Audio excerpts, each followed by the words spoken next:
아직도 보험 이렇게 가입되어 있으신가요? 그렇다면 매달 내는 내 보험료가 낭비가 되고 있으며 보험사와 설계사만 좋은 일 시켜주고 있을지도 모릅니다. 실비보험을 분명 가지고 있으실 텐데 굳이 이런 특약들까지 가지고 있을 이유가 없다는 겁니다. 그렇다면 결국 가입 때부터 설계사와 보험사 좋은 일만 시켜준 것일지 모릅니다. 실비보험이 모든 보험의 기본이라고 말하는데 그 이유를 아시나요? 바로 압도적으로 넓은 보장 범위 때문이라 할 수가 있습니다. 대부분의 설계사들이 다른 보험들, 안보험, 건강보험, 종합보험 가입 이전에 실비부터 가입하라고 하는 이유가 실비의 공백을 다른 보험들이 채우는 목적으로 가입되어 있는 경우가 대부분이기 때문입니다. 그렇기 때문에 가장 기본이 되면서 가장 중요하다고 말씀드립니다. 다만 가입한 지 오래된 실비라고 한다면 갱신이 되어 보험료의 부담 때문에 유지하기 어려운 상황이 생길 수도 있습니다. 그렇다면 최근에 실비로 전환하여 자기부담금을 높이더라도 유지해야 합니다. 자기부담금이 늘어났다고 하더라도 실비보험의 핵심이 바로 혹시나 모를 많은 의료비 부담을 낮춰주는 기능이기 때문입니다. 실비보험의 유일한 단점이라고 보는 것이 바로 갱신입니다. 가입 시기에 따라 다르긴 하겠지만 5년 또는 3년, 최근에는 매년마다 갱신이 됩니다. 그렇다 보니 나이가 많으신 분들의 경우에는 금액이 너무 비싸져서 유지가 쉽지 않다고 할 수 있습니다. 또한 내가 병원비 전부를 돌려받을 수가 없도록 자기부담금도 있습니다. 그렇기 때문에 그런 빈틈을 종합보험을 통해서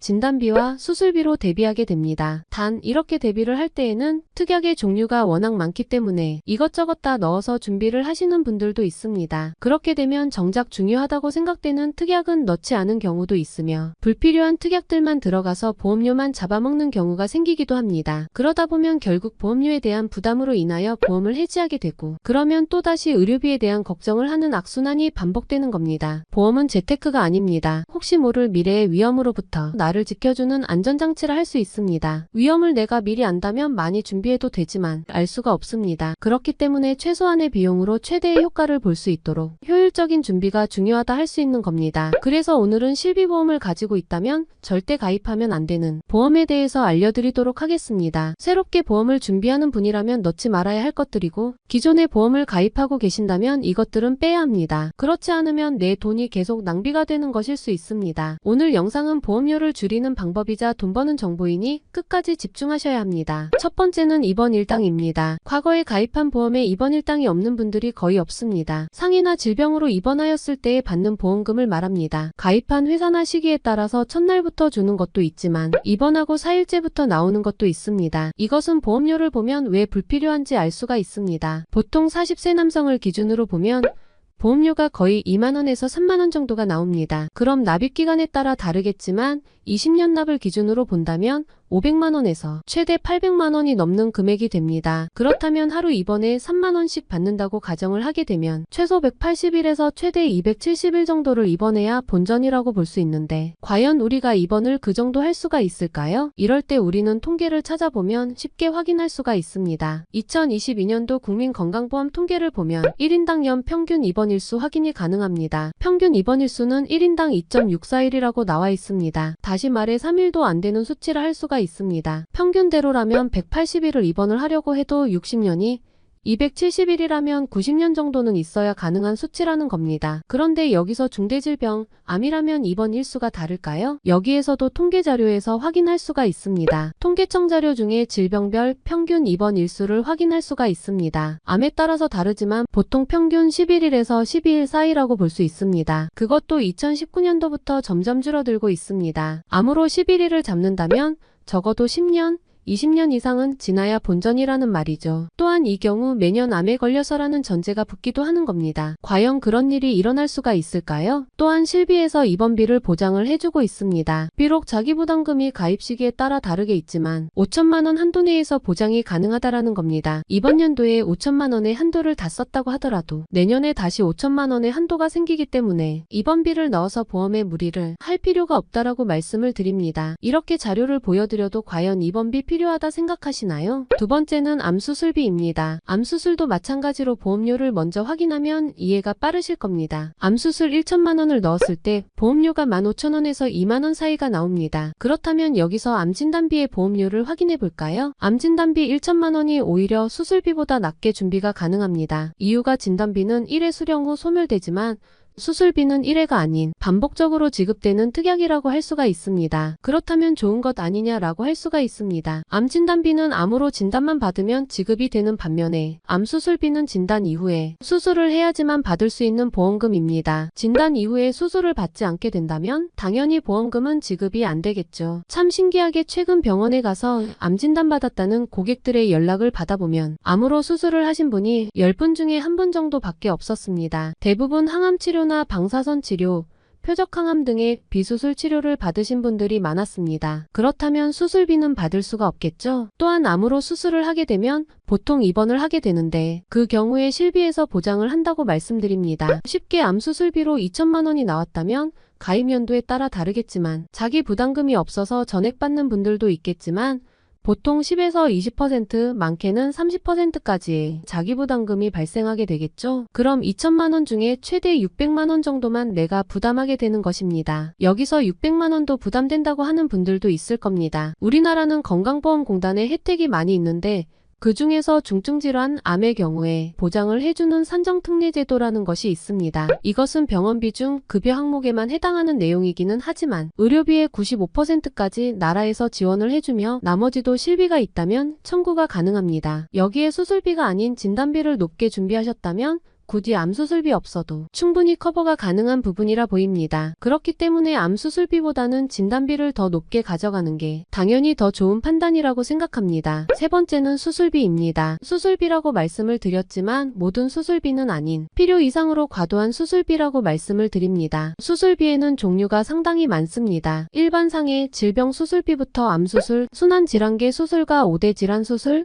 종수술, 특정 숫자가 들어간 엔대 수술 등등 종류가 많습니다. 당연히 다양한 수술 특약이 많이 들어가게 된다면 보장을 많이 받겠죠. 다만 그럴 경우에 보험료도 높게 올라갈 수밖에 없습니다. 우리가 낼 수 있는 보험료는 한정되어 있는데 수술비가 많이 들어간다면 정작 필요한 진단비의 비중이 낮아질 수밖에 없게 됩니다. 그렇게 되면 보험은 제대로 준비가 안 되었다고도 볼 수가 있는 거죠. 또한 암 수술에서 언급한 것처럼 실비에서 대부분의 수술을 보장한다는 겁니다. 마찬가지로 가입 시기별로 다른 자기 부담금을 제외하면 돌려받을 수 있습니다. 그래도 수술비가 있어야 된다라고 한다면 저는 종 수술비를 추천드립니다. 저도 고객분들께 추천드릴 때 진단비 외에 종 수술비만 넣어서 보여드리고 있는데요. 종 수술의 경우 관열, 비관열, 급여, 비급여 대부분 보장을 하는 수술비입니다. 그래서 작은 수술이라고 볼 수 있는 안검하 수납, 백내장부터 대장 용종 제거, 녹내장이나 관열 수술, 거기에 개복 수술이나 개도술까지 가능합니다. 또한 가입 당시에 보장하지 않았던 수술이라고 할지라도 추후에 추가가 되어 보장이 가능하게 될 수도 있습니다. 그렇기 때문에 수술비가 필요하다면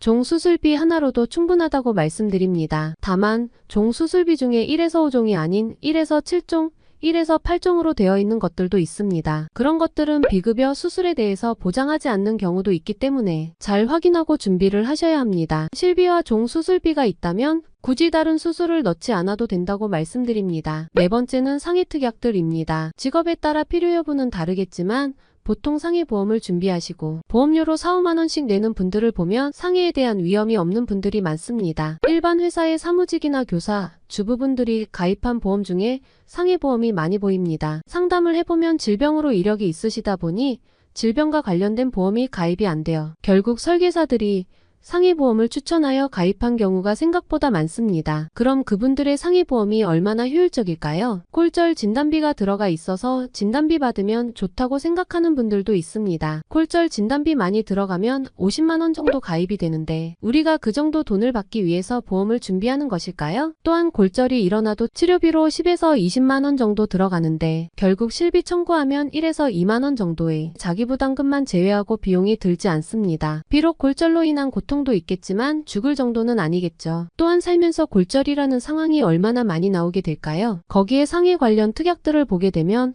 화상 진단비나 관절 관련된 수술비, 무릎인대 수술비나 깁스치료비, 디스크 진단비 등등이 있습니다. 하나씩 보면 보험료가 얼마 되지 않는다고 생각하여 가입하지만 이것들이 모이면 결국에는 작지 않은 보험료가 될 수가 있습니다. 그렇게 되면 내가 내는 보험료가 매달 손해로 이어질 수가 있는 것이죠. 혹시 그래도 나는 상해와 관련된 보험을 최소한으로라도 준비하고 싶다면 저는 상해 후유 장애를 추천드립니다. 상해 후유 장애는 상해로 인한 사고로 신체적인 기능이나 구조에 장애가 발생했을 때 장애율의 가입 금액을 곱해서 보험금을 지급하는 특약입니다. 또한 한 번 받으면 소멸하는 진단비와 다르게 같은 부위라도 장애율이 나중에 더 높다면 이미 지급한 금액을 제외하고 나머지 금액을 또 지급을 한다라는 겁니다. 쉽게 1억의 상해 후유 장애를 가입해 두었는데 내가 사고로 허리 디스크가 발생하여 10%의 장애가 생겼다면 1억에 10%를 곱하여 1천만 원을 지급받게 되는 겁니다. 그런데 또 다른 사고로 무릎, 십자인대가 파열되어 10%의 추가 장애가 발생했다면 다시 1억에 10%를 곱해서 1천만 원을 또 지급을 받게 되는 거죠. 이미 10%의 보험금을 받은 무릎에 추가적으로 30%의 장애가 발생했다면 1억에 30%, 3천만 원을 추가로 받을 수 있게 된다라는 겁니다. 그렇기 때문에 상해와 관련된 보험이 없는데